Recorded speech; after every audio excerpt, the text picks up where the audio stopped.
Federal Bureau of Investigation badge? I do feel like I'm being detained. Am I being detained? Am I being detained? You're the one who called me here. So Call 911. Call. I need medical attention right now. Unlock it. Hey, turn around. Let me see your hands. Turn around. Let me see your hands. Okay, let me see your hands. I need to see some ID. Get on the ground. Get on the ground now. Sir, don't argue. Face down on the ground. Face down now. Imagine being a trained federal agent, only to find yourself on the wrong side of the law due to some questionable decisions made by some stupid local cops. Here are 5 real-world examples of situations where cops try to mess with FBI agents. Stories that will leave you not only stunned, but also wondering about the state of law enforcement we have today. But first, please hit the like button, as YouTube is not a fan of these kind of videos. Canada's largest real estate investing conference is back. The multifamily conference takes place in Toronto, May 24th to 26th. You're going to learn what the top investors and operators are doing right now to win in today's market. And you'll be connecting and networking with investors from across North America. You're going to meet potential investors, partners, and deal sources. Click right now to reserve your seat. I'm not even halfway through and it's already incredible. It's mind-blowing. Definitely be here. Networking is really the beginning of everything. Any kind of goal, dream, anything you want to attain starts with a thought in your head, and you're going to be filled with a lot of good thoughts by being surrounded with everybody you'll meet here. If you're really into real estate, multifamily, you just need to take that first step. It's the hardest step. Just need to take that step and just go for it. It's well worth your money because you're going to take this and you're going to make hundreds of thousands or millions of dollars based off of the info that you see here. I'm so happy to be part of this. Extremely motivational to keep on basically moving higher and higher and leveling up. Go out and actually make the connections. There is a connection for everybody here, whether you're looking to raise capital, whether you're looking to find a contractor, some sort of capital. It's a great way to be able to connect with people. Once you invest in yourself, you can get whatever you want.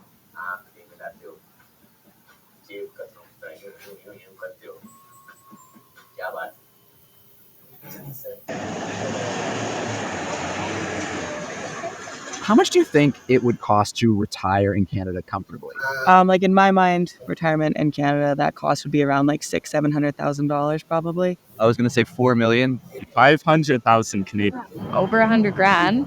500,000 if not more. 1 to 2 million. 800,000 to $1 million. Really? What does the ideal retirement look like to you?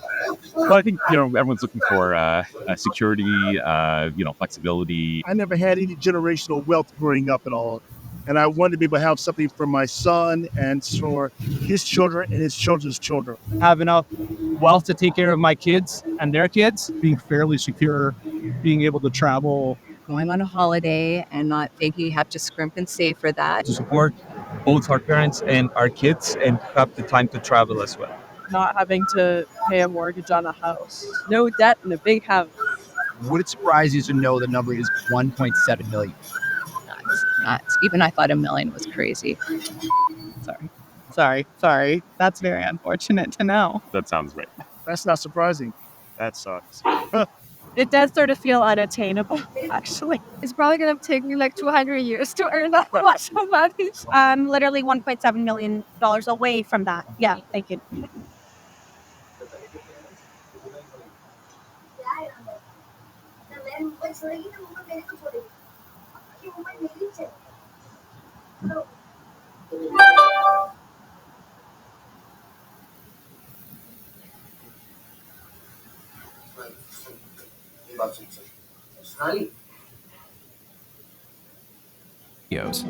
Now, let's get started. Kicking off today's episode is this rather hilarious but sad video of 2 cops in Rochester, Minnesota, approaching a South Sudanese man claiming he looked like a suspect they have been searching for. But they were unaware of what fate had in store for them, and the situation took a sudden 180 when they realized the man was an undercover FBI agent. Let's take a look at how the complete situation unfolded. You're racial profiling. Am I? Yeah, you're wrong. You're assuming I'm someone that I'm not. Get out of my face, man. You guys are harassing me. Yes, you guys are. Hey, you're harassing me. Yes, you are. No. He's harassing me. Why are you harassing me? You're assuming I'm someone I'm not. Okay, if you're not, then... No. I'm free to go. Okay. Am I being detained? Yeah, you are. For what? Thank you. You think? Yeah. That's an illusion. That's an illusion. You think. Stand up with your hands. I'm not. For what? I don't have a warrant. You're very wrong. Let me get this straight. So, our two wise cops here think that the guy is a suspect because he just happens to look like someone who committed a crime. A hunch, you could say. Not to mention the fact that the guy seemed pretty confident that the cops had him wrong and went even a step further, accusing the overzealous cops of racially profiling him. What makes it even more shocking is that these dum-dums also believe that that's enough to detain him. Don't these guys know anything about the law? Remember, the law requires cops to have reasonable suspicion that someone has committed a crime. And oh look, what do we have here? Must be based on more than a hunch. What this means is anything these cops did from here on was way beyond legal and was unconstitutional. I don't have a warrant. You're very wrong. No, you are wrong. What do you mean if you're wrong? You're wrong. You're wrong. All right, this is the second time I'm hearing this from the officer. If I am wrong, I am wrong? Think about it. It's one frightening statement that's both unprofessional and dangerous at the same time. If officers start throwing such excuses and logic in situations like these, you can only imagine what they would do if the stakes were high. This could easily turn out to be a nightmare for someone, if you ask me. I didn't do nothing. For what? For what? Can you tell me for what? For what? I'm under arrest for what? No. If you got the wrong guy, I'm suing all of you guys. Let me get your card. Can I get your card? Can I get your card? Okay. I'm not standing up. Listen, I'm not under arrest. I don't have a warrant. I don't have any. Unfortunately for the cops, the encounter was filmed on a cell phone camera, and we can see how the man repeatedly kept calling them out on their mistake and pointed out that they didn't have a warrant to arrest him. Something these cops should have known already. But then, things quickly escalated when one of the officers tried to grab him. Hey, yo! Hey, officer! No. Go ahead. The Forex.com app. Use one-swipe trading to enjoy lightning-fast trading wherever you are. Matter of fact, look at my ID. The wrong guy, I'm telling you. Several voices can be heard in the background, and it seems like they know the man and are telling the officers that they made a big mistake and they got the wrong guy. You guys still got the wrong guy. You guys are fucking stupid. That's not you. You guys are racial profile thinking I'm somebody. Take some cuffs off. You guys really had nothing else to go to college for but be a cop and harass me? To assume I'm somebody I'm not? My ID's in my back pocket. After the arrest, thinking it was a run-of-the-mill situation, this officer finally decided to follow up on the guy's request to check his ID. Watch how funny this is. Little does he know, he's in for a shock. Oh, what does that say? What does that say? Oh! Wrong guy! Oh! Wrong guy! Oh my God! Turns out, the person in cuffs is not just any suspect. No, it's an FBI agent, right here in the middle of a local law enforcement activity, and these cops are in big trouble. You can only imagine the cop's expression, utter shock. It's not every day you arrest someone, and they flash an FBI badge in your face. Just notice how this arrogant cop shifts from constantly establishing direct eye contact with the supposed suspect to avoiding any eye contact entirely after inspecting the ID. No, get the f off me, dude. Get off me, dude. Bro, you matter of fact, I need your cards. I need your supervisor over here. Call your supervisor. Call your supervisor. The agent goes on to reasonably explain the whole situation to the supervisor, who clearly looks uneasy at this point and is desperately looking for the nearest exit. Sir, can you please come here? Are you the supervisor? These guys are racially profiling me. They assume I'm someone that I'm not. I told them I'm not who they think I am. And they said, nope, you are. I'm positive. But as soon as the agent demands their IDs, he showed his true colors. I need their cards. I need your card. I need your card. I need your card. No. Yes, I request your card. Why is that? Bro, that was fucked up. No, they serve the people. Yes, I'm the people. You guys serve us.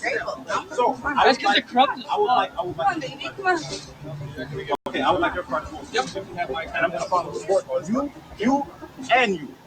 Instead of owning up to his men's mistake, as he should have, the supervisor chose to defend their actions, giving flimsy reasons for the whole screw-up. Get them in, Sarge, will you? But seeing he had no choice but to obey the agent's demand, the IDs came out. First the supervisor, and then the two geniuses who started this whole fiasco. Is that how you guys work nowadays? You assume someone is someone and that's it? That's all you guys need? Yeah? Oh my God, what is American? Guilty and cocky. It's a hell of a dangerous combination, folks. It's cops like these who sully the good name of the entire law enforcement agencies. Instead of admitting his fault, which he should have rightfully done, all we see here is a man who doesn't have an ounce of regret.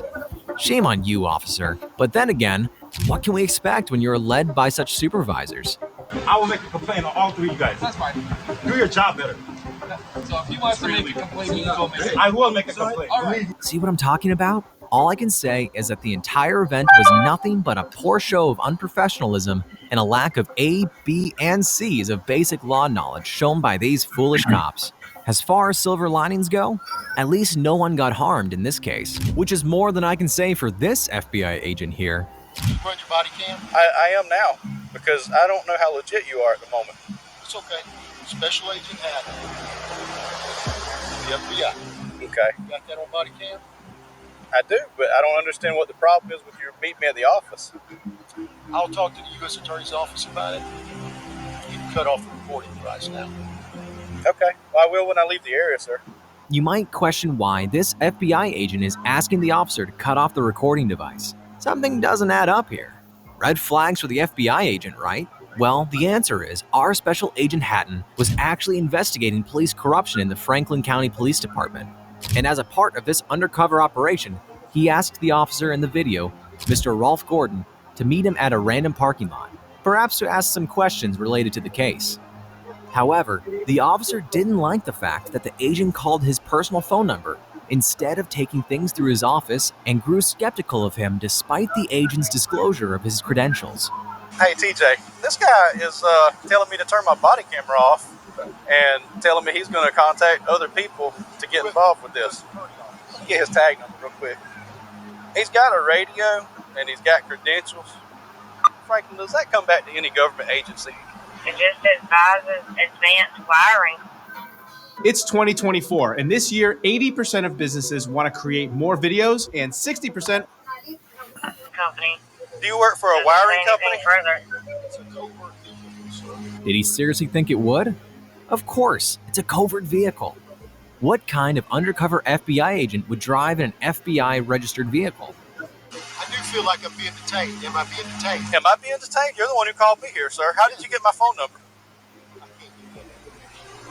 That's a pretty dumb thing to ask from an FBI agent. Hey, if an FBI agent is investigating you, rest assured he knows your number, your address, your affairs, your wife's affairs. Hell, he might even know your breakfast, lunch, and dinner patterns, including what types of boxers you like to wear. It's also important to note here that Agent Hatton had valid reasons for seeking such an informal meeting with Deputy Gordon, as revealed later in the interaction when Agent Hatton subtly hints at his potential involvement in a more extensive inquiry into the sheriff's office that goes beyond the scope of the deputy's citation while conversing with his supervisor. You can't call anybody in the PD because the PD is just here backing this guy up. It's Franklin County that's holding him. So you have to call the sheriff to let him know that his deputies have been stopped here and are holding him. He's going to ask why. You're not going to be able to tell him. The plot thickens. Anyway, the officer later goes on to detain him, giving sloppy reasons like, "Oh, I don't trust you being an FBI agent, and you are being uncooperative," when in truth, he was the one who denied checking the agent's registration. Hey, you are detained at this time, sir. Hey, I don't think this guy's legit, man. But you're being very uncooperative with me. You asked me to come up here. You called my personal cell phone number. You can't tell me how you got it. Your vehicle's coming back to a wiring company, not the FBI. It's a covert vehicle. Okay. You Would get you mad. like to see some registration? You get mad at me because I turned my body camera on. Would you like to see some registration? And you know a lot of stuff about me. Would you like to see the registration, sir? I don't really want anything from you at this point. My supervisor's on the way. Excellent. Uncooperative? Really? First, do your job as an officer. As the dilemma continued, Agent Hatton even showed his license and his badge for the second time to Officer Gordon.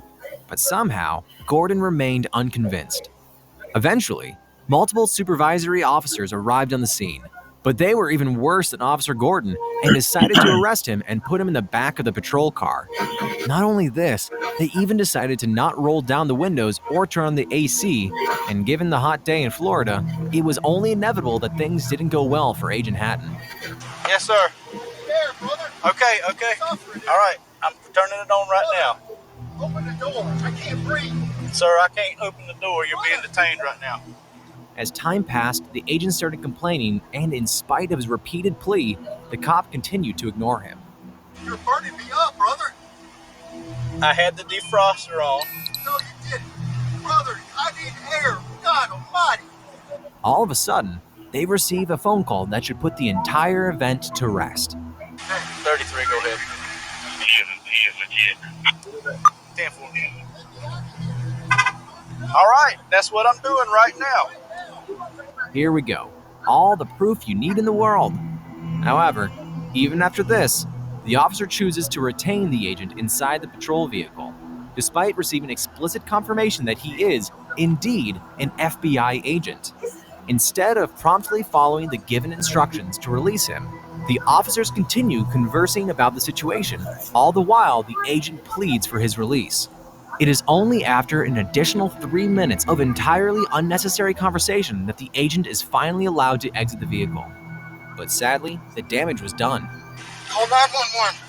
I need a medical attention right now. Look, call 911. Call 911. We're releasing you right now, call sir. Call 911 now. Call 911. I need 30. After a further 10 minutes, the medics finally arrived and the cop explained the whole situation and said that the man complained about shortness of breath and vision loss.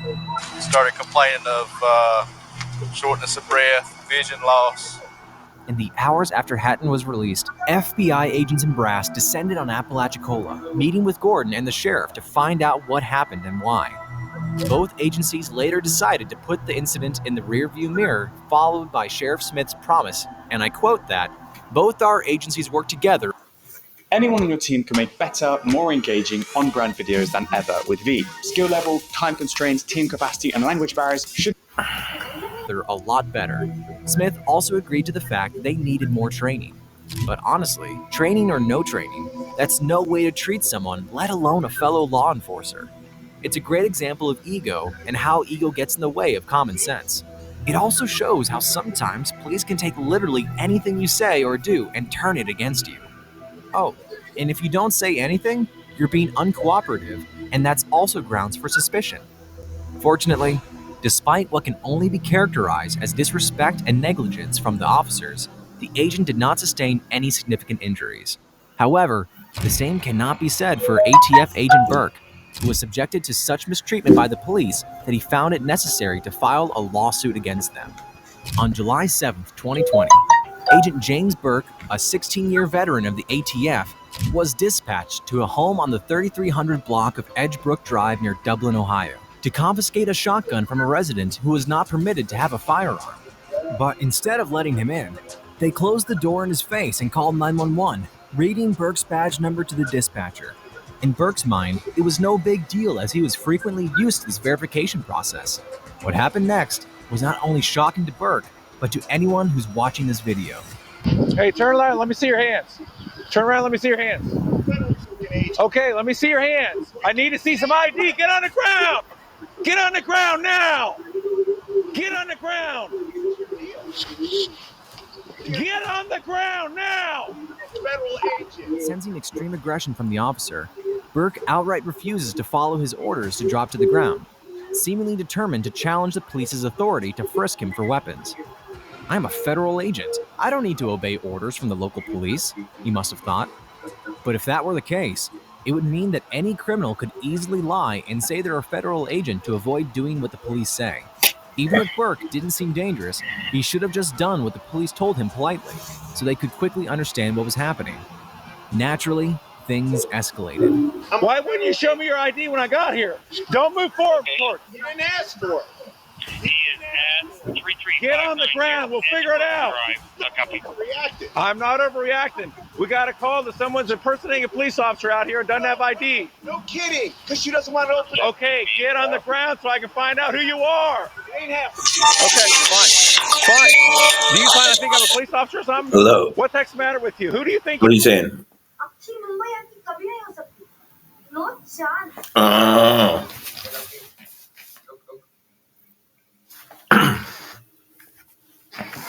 Not much, man. Just chilling out. I had a couple of stocks that I wanted to try out. Yeah, you missed out. Yeah.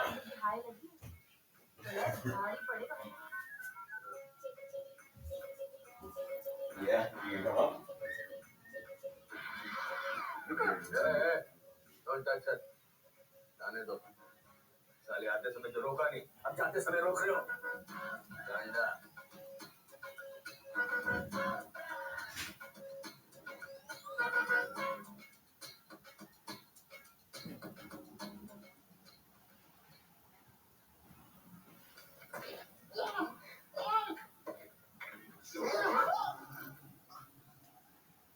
पूरे वक्त की शुरुआत है. अब आ जाओ. चलो.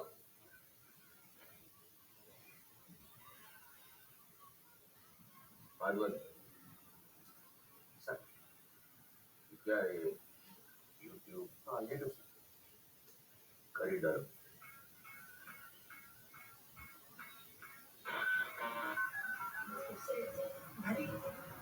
मेरी EMIs हैं बड़े बड़े. मेरे भी तो है. इसलिए मैं ज्यादातर बिल रेट करता हूँ. मुझे ब्लैकलिस्ट करेंगे, अरेस्ट करेंगे. कुछ नहीं हो सकता है. After all, it's love story. हाँ, love story. Hi. Hi. Mr. Vagela, इतने urgently क्यों बुला चाहते हैं? Come. By the way, nice tattoo. What?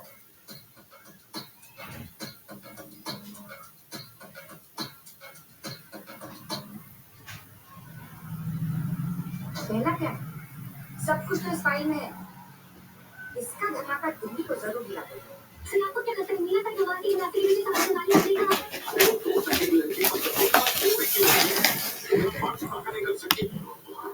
You are. Get on the ground.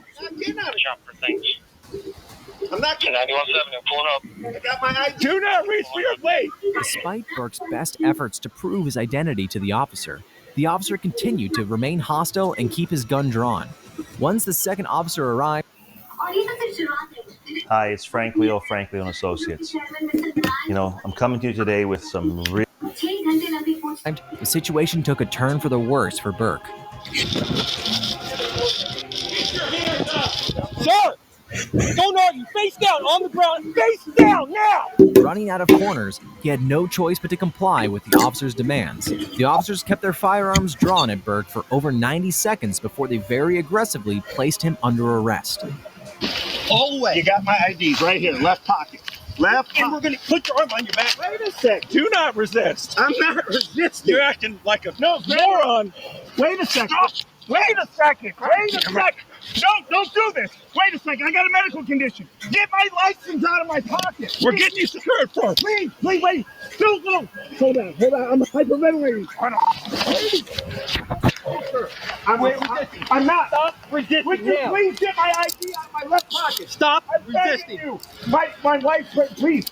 Right here. Resist. Please get it. I got one cuff on. Get your Just hold me up. Sir, I can't do this. Sir, stop resisting now. Please help me. But wait, the show isn't over yet. Apart from the uncanny aggression, these cops left no stone unturned in bullying Burke. During the forceful arrest, they repeatedly used a taser on him despite him being face down on the ground and not putting up any resistance. Please, Joe, get your taser out. My taser. Get your taser out. Get your taser out, Joe. No, don't do that, please. Sir, don't make me tase you.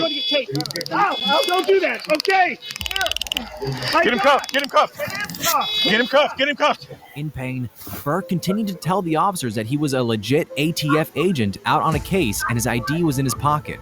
Regardless of the confirmation, the officer continued with the arrest and put him in the back of the patrol vehicle. Why would you make us do this? I didn't want you to. I wanted to. Wait. No, you knew what you were doing. Sir, calm down. Relax. Sir, hey, guys, please, just talk to me for 1 second, please. Get in the car. No, we'll talk later. Sir, wait. You had your chance. No, I was trying to give you my creds. You didn't let me show him. I did. Get in the car. Wait. Now! Have a seat. Please, wait, I gotta breathe. Okay, Please, you sir, can- let you me can breathe. sit down and breathe. Let me breathe. I have a medical condition. We're gonna get air to you. Get your No, legs in. Get your Sir. legs in. We're closing this door. The cops then forced Burke into the vehicle, ignoring all his pleas and explanations regarding his medical condition. I need air. Sir, please, call an ambulance. I'm asking for an ambulance. Okay. You're an idiot. For crying out loud, you're a cop. You're not an idiot. No, What the heck's wait, the matter I with you? can't. You're fucking my head up. The seatbelt's in place. Please. Why would you act like this? I didn't act anyway. If you are a real police officer, you ought to be ashamed of I yourself. was trying to give you my creds. After about an hour, Burke was released without any charges. Later, Burke decided to file a civil lawsuit against the Columbus Police Department and the 2 officers involved in the incident, accusing them of use of excessive force and unlawful arrest. It was also reported that the trauma had such an impact on Burke on both physical and psychological levels that he has since moved to an administrative role within the ATF instead of field work. Our thoughts on the matter? Well, as evident from the footage without a shadow of a doubt, the officer's behavior is anything but constitutional in this case and screams of aggression. But to give them a little benefit of the doubt, honestly, both parties involved are guilty to some extent, and Burke could have easily handled the entire altercation much more maturely by just agreeing to just surrender peacefully in the first place. For sure, a lot of drama could have been avoided. Don't you agree? Speaking of drama, get ready for the next one, as it's full of it. Though the man involved here is not from the FBI, but does have an excellent understanding of the law and is here to show how foolish and corrupt these cops can be. Mac Proctor, this guy, was parked in a private parking lot, patiently waiting for his takeout order while he is also on his delivery driver shift. Although his vehicle wasn't in an official parking spot, it wasn't obstructing traffic flow, and Mac had briefly left it unattended for about 2 minutes in order to pick up his food. Upon returning to his vehicle, a police officer approached him and claimed he was breaking parking regulations. All right, Mr. Proctor. That is your last name. Everything okay? Do I need to answer any of your You don't questions? have to answer anything. Dude. Okay. You don't have to. Okay, you stand here all day. I get paid either way. Can you go ahead and finish your job so I can carry on? What's with the anger, dude? I'm not angry. You're not angry? You always talk to everybody like that? I'm not angry. Oh, okay. I just want you to go ahead and wrap things up, please. Oh, okay. It seems like this officer named Diego Hernandez is getting a kick out of the situation and just simply wants to flex his power.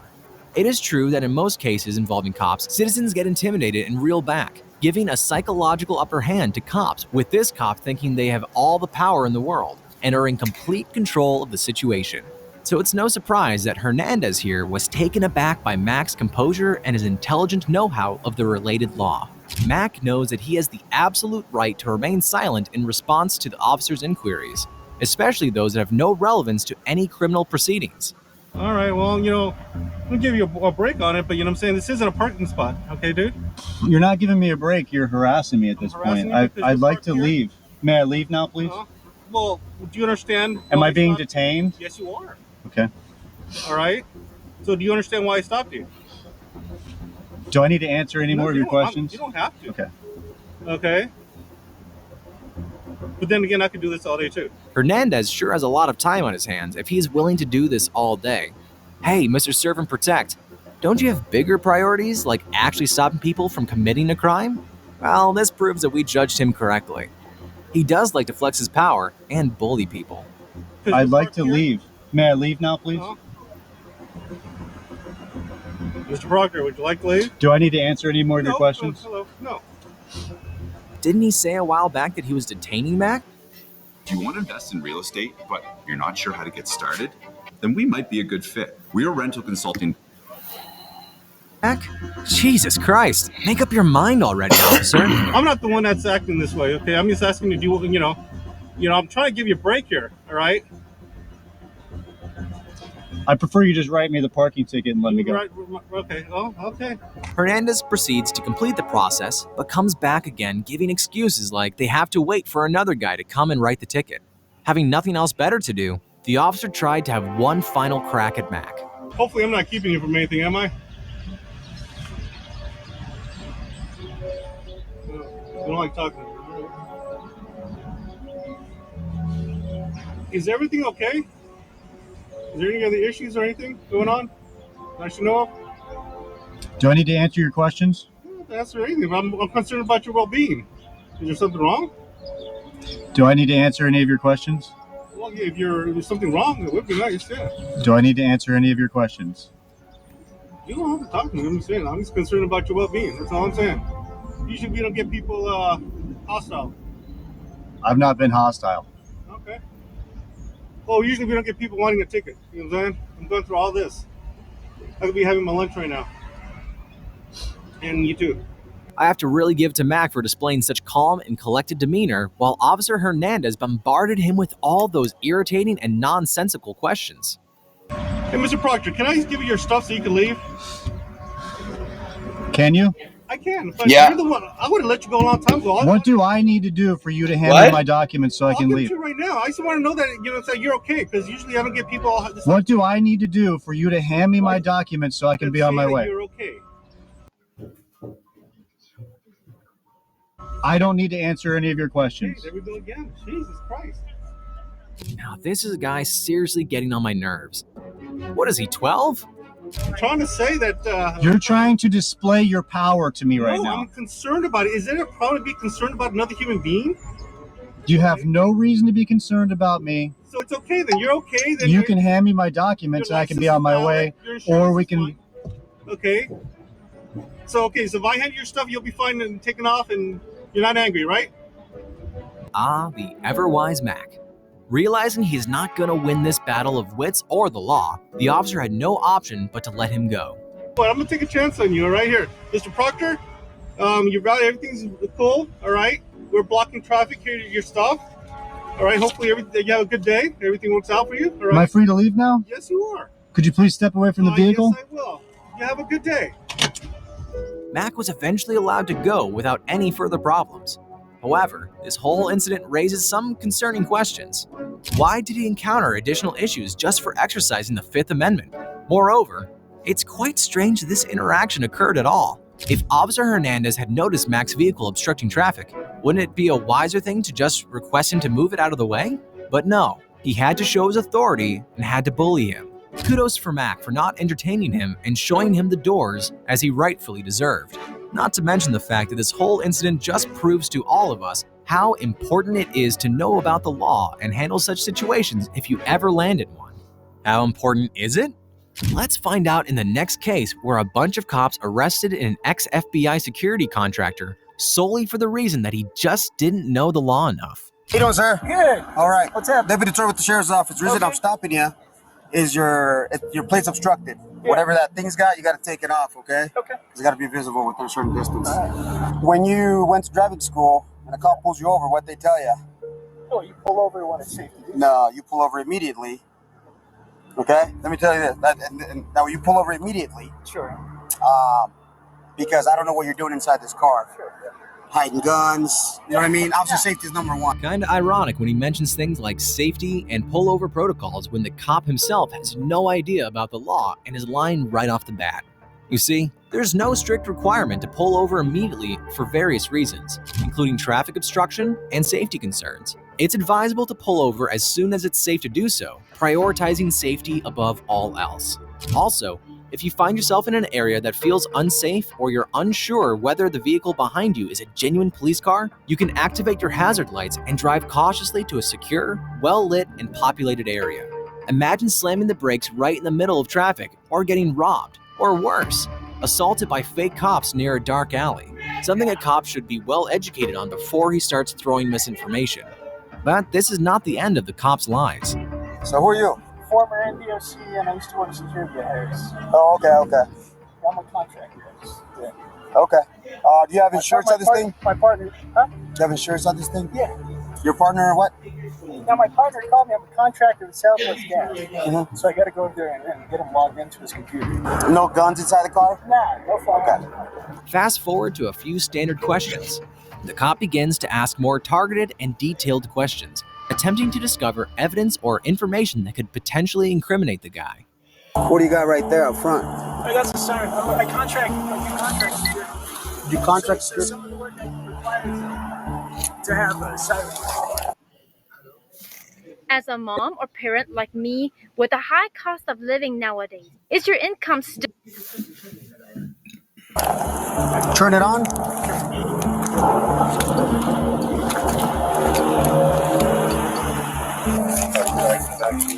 Yeah. Why have you taken the lights off of there?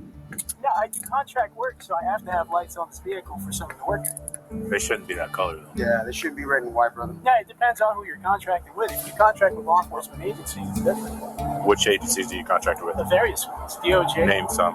DOJ? Sure. So you have a contract? DHS. I've worked for DHS, yeah. Okay, so do you have a government ID? I have a contractor ID.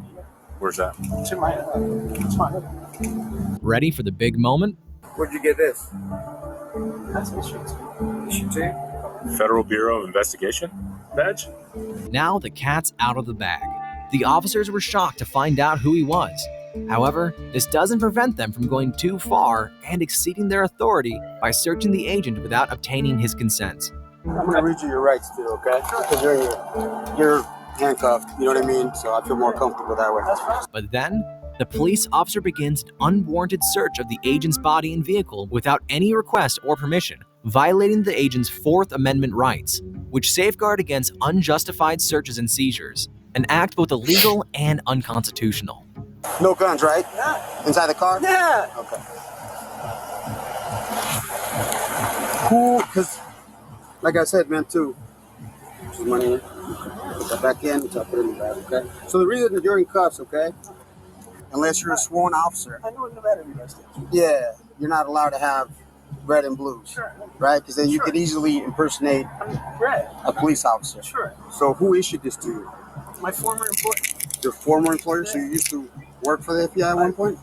I've contracted with the Department of Justice and the FBI. These officers are obviously displeased that the agent has a response for every question. So the second officer starts to ask questions he knows the man cannot answer, aiming to create a situation that might incriminate him. Since you got the badge, where's your creds at? Where's your federal creds at? I don't need federal creds because I'm not criminal. Once more, it's crucial to emphasize that the officer's concern is primarily with the lights on the agent's car. They do not, and I repeat, do not possess the legal authority to conduct a search of an agent's person in this situation. Therefore, going into his pockets is entirely unjustified and downright illegal. Considering the whole light deal, things do seem a little shady. As the incident happened in Nevada, it's essential to note that it's against the law for a civilian to use red and blue emergency lights on their vehicle.